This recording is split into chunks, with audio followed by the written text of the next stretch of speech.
Hello students, यहाँ पर हम लोग देखेंगे मैथ का एक बेहद ही महत्वपूर्ण कॉन्सेप्ट है और हमारे जीवन से जुड़ा हुआ है। बहुत सारे जगहों पर हमें इसकी आवश्यकता पड़ती है।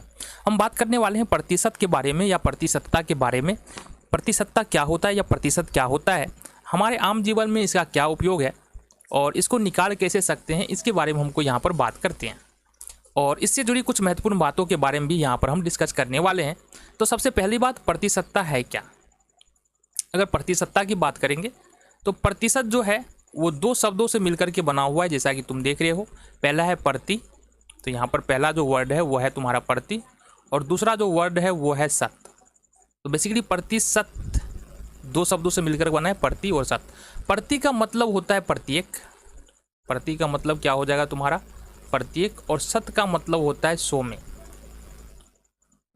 तो यहाँ पर जो मतलब निकल के आ रहा है प्रतिशत का, वो प्रत्येक 100 में। अब अगर ऐसे तुमको नहीं समझ में आया तो कुछ उदाहरण लेंगे, वहाँ पर तुम बेहतर तरीकों से समझ पाओगे।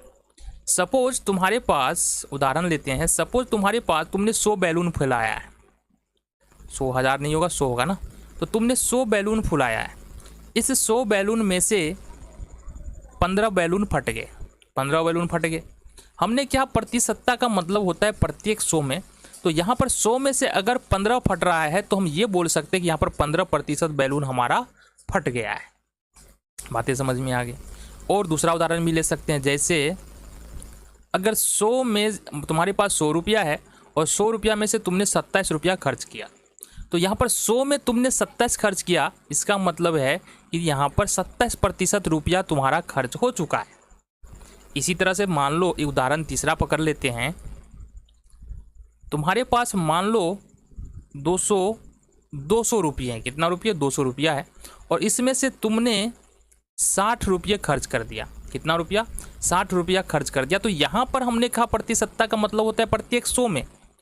तो अगर 200 में 60 रुपया खर्च हो रहा है, इसका मतलब 100 में कितना हुआ होगा? पहले 100 में 30 खर्च हुआ होगा, वरन बाद वाले 100 में 30 खर्च हुआ होगा। तो अगर प्रतिशतता निकालेंगे तो यहाँ पर 30% रुपया यहाँ पर खर्च हो गया। ये तो समझ में आ गया तुमको कि प्रतिशत होता क्या है या प्रतिशतता होता क्या है। देन अब हमको क्या देखना है, प्रतिशत निकालते कैसे। आ जाओ, इसके बारे में हम डिस्कस कर लेते हैं। तो अगर प्रतिशत निकालने के बारे में बात करेंगे तो सपोज अपने को निकालना है x का y प्रतिशत। कितना निकालना है? x का y प्रतिशत। बेहद ही आसान है। सबसे पहले तो अपन लिखेंगे x का x, और का मतलब होता है गुना। तो ये हमने लिख दिया गुना। जहाँ पर प्रतिशत लगा हुआ है, सबसे पहले उस संख्या को लिखो। तो हमने y को लिखा, और प्रतिशत जो है ना, इसको बट्टा में 100 कर दो। देखो प्रतिशत का मतलब बट्टा में 100 हो जाएगा। यहाँ पर बट्टा में 100 कर देना है, देन कैलकुलेट करना है। जो भी आंसर आएगा वही तुम्हारा सॉल्यूशन का उत्तर होगा। आ जाओ जी, एक उदाहरण पकड़ते हैं, देखते हैं कैसे हमने जो बताया वो कैसे करोगे। तो उदाहरण एक देख लेते हैं। सपोज यहाँ पर हमको निकालना है 250 का 20%। कितना निकालना है? 250 का 20%। हमने क्या बताया? हमने बताया 250 का 250 का के जगह पर हम गुना लेंगे, 20 का 20 लेंगे, बट्टा में प्रतिशत है तो इसके नीचे में हो जाएगा 100। 1 0 से 1 0 कैंसिल, फिर 1 0 से 1 0 कैंसिल, और गुना कर देंगे 25 दूना 50। ठीक है। तो यहाँ पर जो निकल के आ रहा है 250 का 20%, वो कितना निकल के आ रहा है? वो निकल के आ रहा है तुम्हारा 50। यानी कि 250 का 20% कितना हो गया तुम्हारा? 50 हो गया। बातें समझ में आ गई? आगे बढ़ो। उदाहरण दूसरा देखना है हमको। उदाहरण 2 देख लेते हैं। यहाँ पर उदाहरण 2 की अगर बात करें, जैसे कि मान लो 320 का 15% हमको निकालना है। तो यहाँ पर सबसे पहले क्या करना है कि 320 है तो 320 लिखा, का है तो का के जगह पर अपन गुना लेंगे। 15 है, 15 लिखा हमने, और यहाँ पर 15 और बट्टे में प्रतिशत की जगह पर क्या आ जाएगा? 100। इतनी बातें समझ में आ गई। 0 से 0 कैंसिल आउट हो गया। 3 पचे 15, 2 पंचे 10, और ये हो जाएगा 16 दूना 32। अब क्या बच रहा है? 16 तिया 48। यानी कि 320 का अगर 15% निकालते हैं तो वो हमारा कितना निकलता है? वो निकलता है 48, यानी कि 48। ये तो हो गया प्रतिशत कैसे निकालते हैं। अब हमारे पास एक और प्रश्न आता है, उसके बारे में डिस्कस करते हैं। प्रश्न है हमारे सामने, प्रतिशत को भिन्न में कैसे बदल सकते हैं। ये कई बार तुम्हारे सामने क्वेश्चन आता है कि प्रतिशत को भिन्न में कैसे बदलते हैं, तो इसको हम लोग देख लेते हैं। आ जाओ बात करते हैं। यहाँ पर देखते हैं प्रतिशत को भिन्न में बदलना, भिन्न में बदलना। आ जाओ, यहाँ पर देखेंगे गौर से। सपोज यहाँ पर लिखा हुआ है हमारे पास 15% और यहाँ पर हमारे पास लिखा हुआ है x%। तो x% को भिन्न में बदलने का तरीका बहुत आसान है। x का x लिखेंगे और जैसा कि हमने पहले ही बताया प्रतिशत है तो प्रतिशत की जगह पर क्या आ जाएगा, 100 आ जाएगा। उदाहरण देखेंगे, 15% को कैसे करेंगे, 15 का 15 हो जाएगा और प्रतिशत है तो इसके बट्टे में 100 आ जाएगा। गुना कर लो इसको, 3 पच्चे 15, 20 पंचे 100। तो यहाँ पर जो आ रहा है तुम्हारा 3/20, यानी कि 15% बराबर कितना हो जाएगा, 3/20। एक उदाहरण और पकड़ते हैं।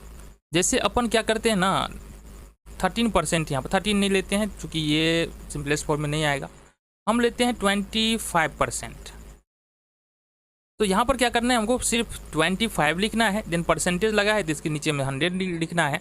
काट दो इसको, 25 चौका 100। तो यहाँ पर हमको क्या निकल के आ रहा है, 1/4, यानी 25% को हम 1/4 भी लिख सकते हैं। ठीक है जी, ये हो गया। ये हमने क्या सीखा, ये हमने सीखा प्रतिशत को भिन्न में कैसे बदल सकते हैं। अब सीखना है भिन्न को प्रतिशत में कैसे बदल सकते हैं। भिन्न को प्रतिशत में बदलना, प्रतिशत में बदलना, ये हमको सीखना है। आ जाओ देख लेते हैं। जैसे सपोज अपने पास एक भिन्न है x/y, अब इसको बदलना है हमको प्रतिशत में। तो कुछ नहीं करना है, इसको 100 से गुना कर देंगे, ये बदल जाएगा तुम्हारा पूरा परसेंटेज में। ठीक है, उदाहरण देखते हैं। जैसे अपने पास एक उदाहरण है 3/5 है, इसको अपने को क्या करना है, प्रतिशत में बदलना है। तो अपन क्या करेंगे, 3/5 इंटू करेंगे 100, 3/5 इंटू हमने क्या 100। अब इसको सिंपल फॉर्म में ले जाते हैं, यानी कि इसको कटने वाला है, काट लो, 20 पंचे 100, यानी कि 3/5 जो है वो 60% तुम्हारा निकल के आता है। एक उदाहरण और देखेंगे। यहाँ पर हम लेते हैं 7/25। इसको अगर हम परसेंटेज में चेंज करें तो क्या होगा, हमने कहा परसेंटेज में चेंज करने के लिए 100 से गुना करना है। तो 100 से गुना कर दो, 25 चौका 100 और 7 चौका 28, ये हो गया हमारा 28%। तो इस प्रकार प्रतिशतता के बारे में हमने बहुत सारी बातें सीखी।